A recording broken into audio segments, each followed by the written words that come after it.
तर सगळ्यात आधी दीर्घ श्वास घ्या आणि फोकस, हायली फोकस व्हा.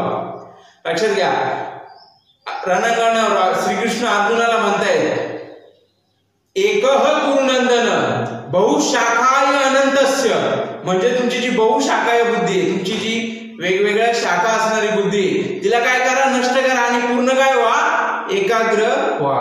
नीट लक्ष द्या. Addition of integer. तर ऍडिशन ऑफ इंटेजर मध्ये आपण काय बघणार आहोत, तर ठीक आहे, 1 + 5, ठीक आहे, -2 + 3 -4 + 8 -3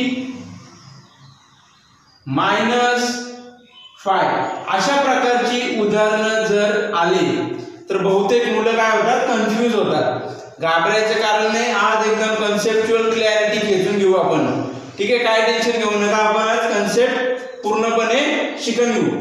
ठीक आहे. ते सगळ्यात आधी एक लक्षात घ्या, अशा प्रकारची ज्यावेळी उदाहरणं तुम्हाला येतील, minus plus plus minus, confuse व्हायचं नाही. तुम्हाला एक कन्सेप्ट सांगतो. ठीक आहे, ज्यावेळी प्लस प्लस असेल तर त्यावेळी काय होतं, ऍडिशन होते. ठीक आहे, त्यांची ऍडिशन होते. प्लस प्लस असेल तर प्लस होणार. ठीक आहे, त्यांची अधिक अधिक असेल तर बेरीज होणार. ठीक आहे, मराठी माध्यमचे काय मुलं आहेत तर त्यांच्यासाठी मराठीमध्ये देखील मी एक्सप्लेन करतो, काय टेन्शन घेऊ नका.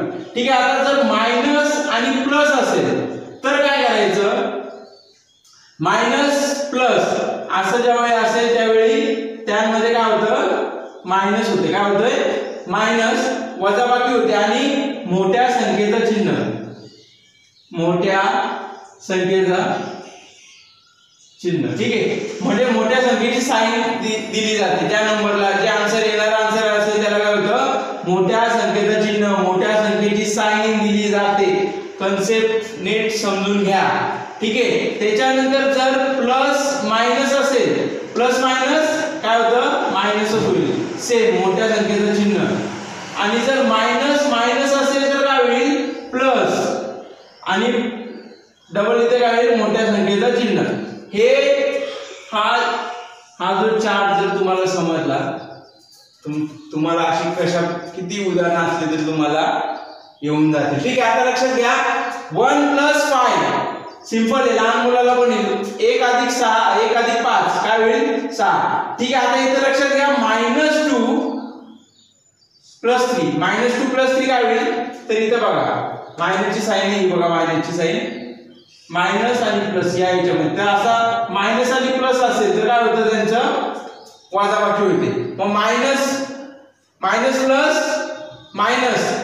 ठीक आहे, मायनस प्लस मायनस, मग 2 - 3, 2 मधून 3 जात नाही म्हणून काय करायचं, 3 - 2 1, आन्सर काय येईल, 1 येईल. इथे मायनस होईल, बरोबर, आपण मायनस केला.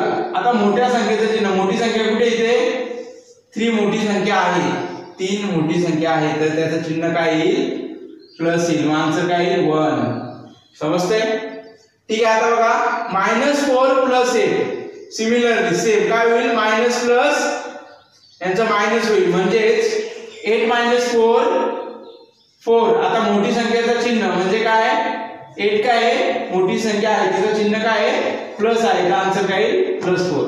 आता इथे नीट लक्षात घ्या, मायनस मायनस, हे बघा मायनस मायनस काय होईल, यांचा प्लस होईल. काय होईल, प्लस. मग 3 + 5